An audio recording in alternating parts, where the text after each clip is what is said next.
On the news, Defense Headquarters speaks on ISWAP attack on Borno military base, says 6 soldiers and 34 terrorists killed. Nnamdi Kanu rejects federal government's request for trial resumption, insists judge must be changed. And court to decide bail conditions for Oni's ex-wife, others on January 13 in Oyo food stampede case. Thank you for joining us on News Now on TV 360 Nigeria. I'm Simisa Latiku. The Nigerian military has confirmed that notorious terrorist group, the Islamic State West Africa Province ISWAP, killed 6 soldiers in a raid on its military base in Damboa, Borno State on Sunday, January 5. In a statement issued on Wednesday, January 8, the Defense Headquarters revealed 34 terrorists were killed and 23 AK-47 weapons recovered during the battle with the insurgents. According to the statement by the Director of Defense Media Operations, Major General Edward Buba, the Islamic State of West Africa Province and Boko Haram terrorists had launched an attack on troops stationed in the area to retaliate against the recent killing of their commanders and other combatants by troops. Buba said the insurgents riding on motorcycles and gun trucks were met with stiff resistance when a patrol team returning to base foiled their planned ambush. The DHQ further assured that the armed forces is profoundly conscious of its role and responsibility in ending insurgency and terrorism in the nation, and that the troops remain committed to the course of defeating the terrorists.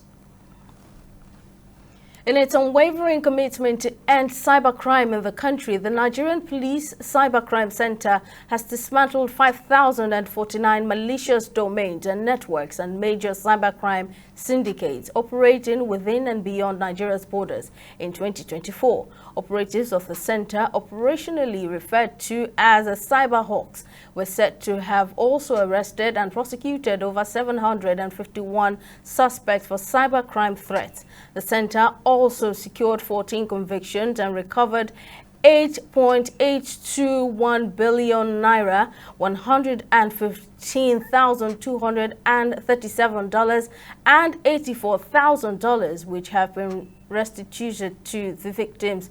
Speaking on the arrest of suspects involved in identity theft, business email compromise and money laundering, the Force Public Relations Officer Olumuyiwa Adejobi, alongside the Director of the Police National Cybercrime Center, Ifeanyi Uche, disclosed that operatives of the center recovered 685 devices comprised of 467 mobile phones, 137 laptops and computers, 46 routers, 4 servers, 1 drone, and 4 Starlink devices used by cyber criminals, while 16 houses, 39 plots of land, and 14 land documents alongside 26 vehicles were confiscated. In addition, 508 cybercrime cases were reported with sextortion and cyber stalking. 108 cybercrime cases were reported with sextortion, cyber stalking, and other cyber-related frauds across the country. The department has also been able to secure 14 convictions and recover the sum of 8,821,1,881 naira 80 kobo, and of course $84,000 and 115,237.91 USDT, that is cryptocurrency. Throughout the year 2024, the center spearheaded a comprehensive cybersecurity awareness campaign through workshops, seminars, fora, and digital platforms. The initiative focused on educating the public about online safety practices and the importance of reporting cyber threats. Advanced training program. The center successfully conducted and participated in several advanced training programs, both locally and abroad, to equip the personnel with cutting-edge skills and knowledge to tackle sophisticated cyber threats. Proceeds of crime recovered usually are for the victims and, of course, not for the center. So all the money recovered so far was sent back to the victims through restitution. And, of course, for us, there is nothing like 10%. So far, I mean, the whole money will return back to the victims. As controversy continues to rage over the Ibadan Fun Fair stampede, the Oyo State High Court has fixed Tuesday, January 13, to deliver his ruling on the bail application filed by the former wife of the Oni of Ife, Naomi Shilekunla, who is currently standing trial.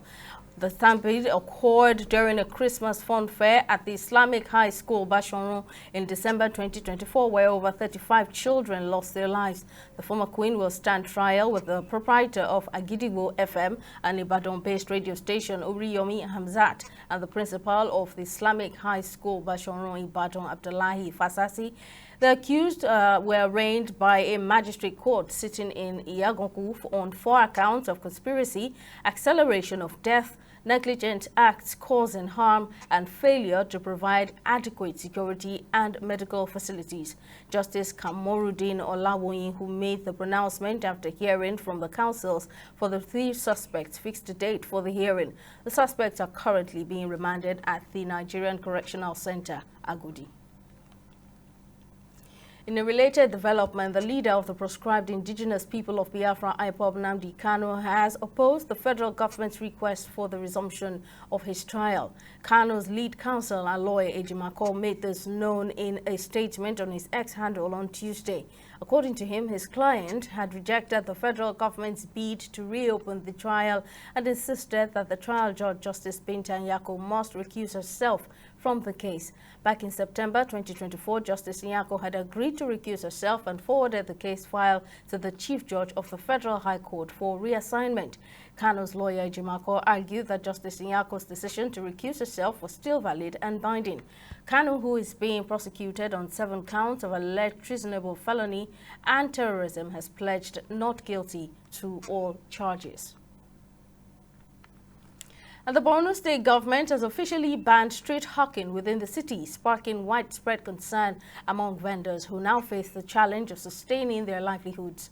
Explaining the rationale behind the move, the general manager of the Borno State Urban Planning and Development Board says it is essential for reducing traffic congestion and ensuring smooth vehicular movement across the city. But street hawkers are kicking against the decision. TV360's correspondent Solomon Josiah completes the report. They are common sights across major streets in Nigeria. Mobile traders hawking almost anything from foodstuff to household items. In the Borno State capital of Maiduguri, their ubiquitous presence has now become an environmental menace, obstructing pedestrian movement and vehicular traffic, especially in high-density areas. The state government has therefore decided to act banning street hawking in the city. The essence is to safeguard lives and property, and also to know those who are doing business in our city. Also to generate revenue to the government. Without knowing the people who are hawking, who do not have a permanent place or permanent site for doing business, the issue of security will be a very serious issue. Our purpose is to sanitize the city, where most people, that's my IDPs, from rural areas as a result of the insurgency came into Maiduguri. To caution the effect of the ban, authorities have designated some areas, such as New Garage and Damboa Park in Maiduguri, where the hackers could sell their wares. The government is also providing financial assistance exceeding 50,000 naira to each street trader. Even before the commencement of the dualization of that Monday market, a committee was set up by His Excellency, the Executive Governor of Borno State Government. You see that these people, they have to leave this place so that construction may continue. His Excellency in his magnanimity said, okay, we should not display these people just like that. We should give them land there, and also we should support them with some total cash. For what? In the name of disturbance, maybe token fee, because they have to transport their goods from one place to the other side. While some vendors have begun utilizing new garage, Damboa Park remain largely unoccupied. Some of the traders have expressed serious reservation over the decision of the government, saying it will worsen their economic condition. The government have tried for us. They gave us money and a permanent place to do our business. But some sell their allotted space at a cheaper rate and move back to the streets. But government should temper justice with mercy. There is no adequate security in the area, making it vulnerable to theft. We urge the government to provide the necessary security measures to protect our goods and livelihoods. There are so many satellite markets. There are so many satellite markets. Go to Gamboru, you set the market. Bolori too, market. We even allocate land in Bolori, they refuse to go. Some in Abaganaram market. That market when they call it Kaswan Dole. It's very empty. Very few individuals now use that market. The government has said it will provide essential infrastructure and security in the designated areas. Some concerned citizens have called for a balanced approach in the implementation of the policy in order to safeguard the livelihood of those who will be affected. Solomon Josiah, TV360, Borno.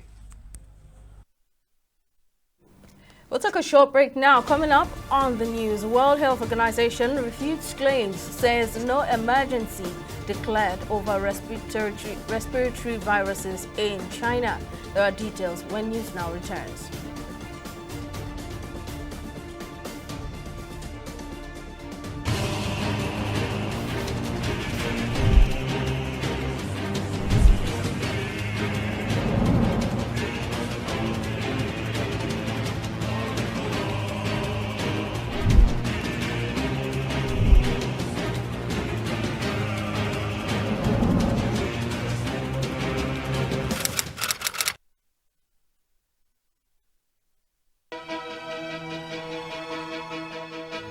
Opinions are free, facts are sacred, but truth is universal.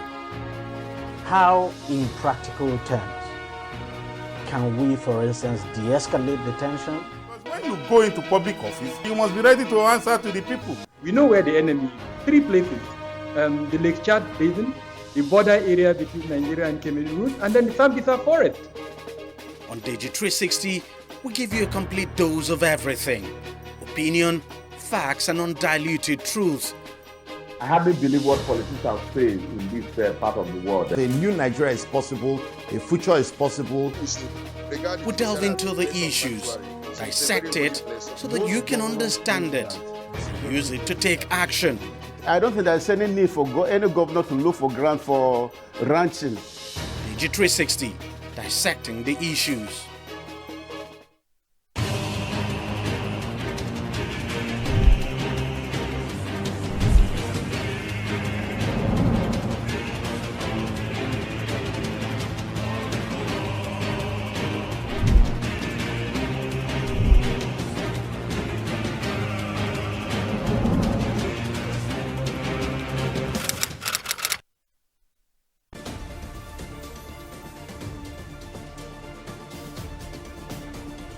Welcome back. Let's take you through our major stories. The Nigerian military has confirmed that notorious terrorist group, the Islamic State West Africa Province ISWAP, has killed 6 soldiers in a raid on its military base in Damboa, Borno State on Sunday, January 5. In a statement issued on Wednesday, January 8, the Defense Headquarters revealed that 34 terrorists were also killed and 23 AK-47 weapons recovered during the battle with the insurgents. According to the statement by the Director of Defense Media Operations, Major General Edward Papa, ISWAP and Boko Haram terrorists had launched an attack on troops stationed stationed in the area to retaliate against the recent killing of their commanders and other combatants by troops.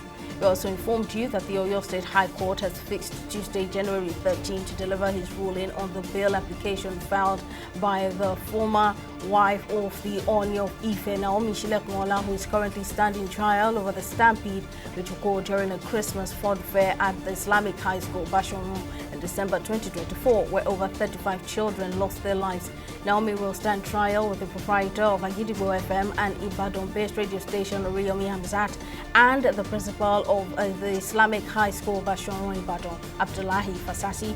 The accused are arraigned by a magistrate court sitting in Iyagonku on 4 counts of conspiracy, acceleration of death, negligent acts causing harm, and failure to provide adequate security and medical facilities.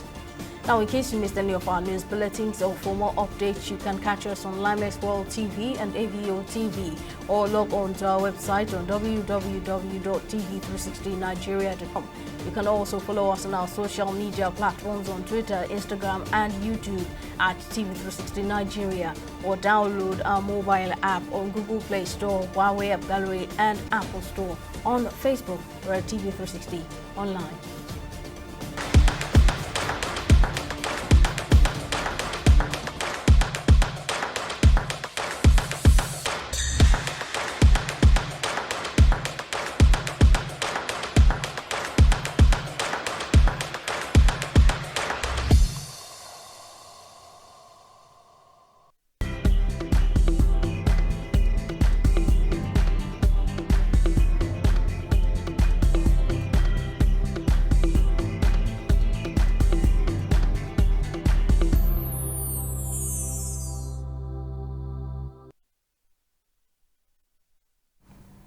On business, the Nigerian government says it has commenced moves to address Nigeria's telecommunications issues following a sustainability report submitted by KPMG. Opeyemi Owosheni has more on that story. Over to you, Opeyemi.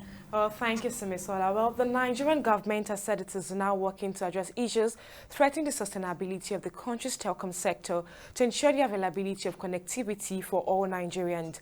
Minister of Communications, Innovation and Digital Economy, Bosun Tijani, made a statement after receiving an interim report on the sustainability of Nigeria's telecom sector from KPMG. According to him, the report is expected to make recommendations on the raging issue of tariff review being clamored by the telecom operators, who argue that the industry's sustainability faces a severe threat with the current tariff regime. Still in the world of business, China's currency has weakened to a 16-month low following strong U.S. economic data and as the potential for sharp tariff increases from the incoming Trump administration fuels concern over growth prospects for the world's second-largest economy. The onshore renminbi fell 0.1% to 7.33 against the dollar on Wednesday, its weakest since September 2023. That's in spite of the People's Bank of China's maintenance of a steady fixing rate ahead of Donald Trump's inauguration on January 20th. China's currency is allowed to trade within 2% of the daily rate set by the central bank, and the exchange rate is nearing the lower limit of that trading band. We'll go on a short break and be back with stock market reports.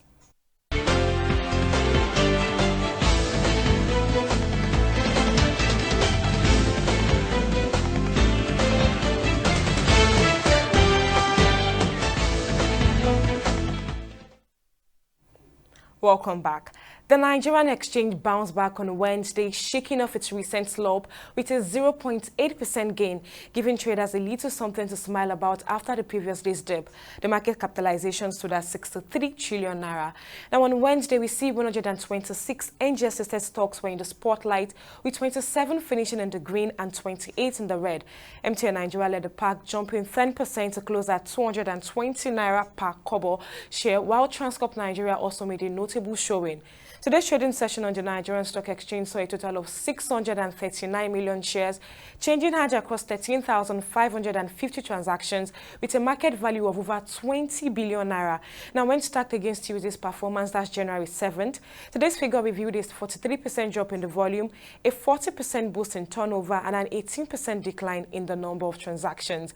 Now, the global markets leaned bearish today, with all major indices ending in the red. That's the UK FTSE, the US Dow Jones Jones and Japan's Nikkei index all closed lower, reflecting a downbeat sentiment across all board, as you can see from the screen behind me. Now, in the forex market, the Naira continued its tug of war against major currencies on the black market. The Naira traded at 1,660 Naira against the US dollar, 2,140 Naira against the pound, and 1,715 Naira against the euro. That's it on both business and stock market updates. Over to you, Simi, for the rest of the news. Thank you very much, Akpayemi. On the foreign scenes, the spokesperson for the World Health Organization, Margaret Harris, has said that the respiratory virus surge in China is expected for winter and no emergencies have been declared. Harris made the clarification after several viral social media posts that claimed that China has declared a state of emergency as several respiratory viruses spread rapidly across the country. While addressing the rising concerns about respiratory viruses in China during a press briefing in Geneva on Tuesday, Harris said that an increase in respiratory illnesses is a normal pattern witnessed during winter and spring, especially in the northern hemisphere. The agency assured that China's reported levels of acute respiratory infections, including the human metapneumovirus, are within the expected range for the winter season, with no unusual outbreak patterns reported. France and Germany have warned Donald Trump against threatening sovereign borders after the U.S. president-elect refused to rule out military action to take Greenland, an autonomous territory of European Union member Denmark. On Monday, Trump had declined to rule out military and economic action as part of his avowed desire to have the U.S. take control of Greenland as well as the Panama Canal. Trump's comments further outlined an expansionist agenda 2 weeks before he sworn into office at the January 20 inauguration in Washington. And in sports, citizens are still reacting to the official appointment of Eric Chelle as the new head coach of the Super Eagles by the Nigeria Football Federation. The decision, ratified by the NFF Executive Committee on Tuesday, marks a significant step in the Federation's efforts to stabilize the coaching structure of the national team.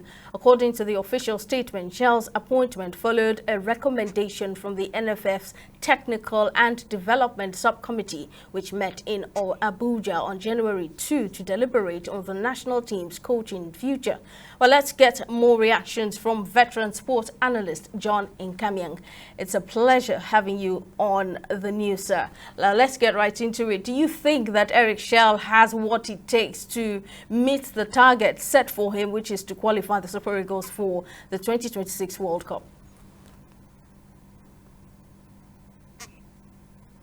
Whether he has what it takes. The question is whether he has the capacity to be able to rewrite the narrative as it relates to Nigeria and the Super Eagles and Nigerian football. And I think these are the indices that will determine truly whether he does have what it takes to be able to meet the set targets. Let's not forget the fact that he's about to deal with well over 200 million Nigerian coaches, each individually who have their knowledge as to or understanding as to how the Super Eagles should execute any match and every match. And the fact that he must also understand the psychology behind each player in the Super Eagles as we have them. We must not delude ourselves. We've not had a national team consistently in close to a decade. So whether he has what it takes to meet whatever criteria the NFF has put before him, it's like finding a needle in a haystack. All right, now, so Chelle's managerial career reflects a record of major wins, and the Super Eagles are now fixed to play in the next round of qualifiers with Rwanda and Zimbabwe, which will be Chelle's first games in charge of the national team. What do you expect? From details emanating from the glass house, the new coach may not necessarily be in charge of the Super Eagles in their next in the next few games that they have to execute. But what is most important is that under the watchful eye of Augustine Eguavoen, Cerezo as we fondly know him, we've seen a Super Eagles that understand what needs to be done for them to qualify both for the Nations Cup and the World Cup. Don't forget, we did not qualify for the last World Cup, and that was a heavy blow for football-loving fans across the length and breadth of the country. And of course, the world in general missed the colorful, vociferous Super Eagles and their supporters. And so it is necessary that, especially now where we have our players being highly sought after across Europe, we have our player as the African Footballer of the Year, same with the Female Footballer of the Year across Africa. These are supposed indices that suggest that we are at a period where if we get it right, both in terms of the coaching, in terms of the quality of players, the cohesion of the team, talking particularly about the Super Eagles, we just might be able to deliver the expectations of Nigerians to see the green, white, green of Nigeria and the Super Eagles fly the flag of Nigeria at the Nations Cup and at the World Cup.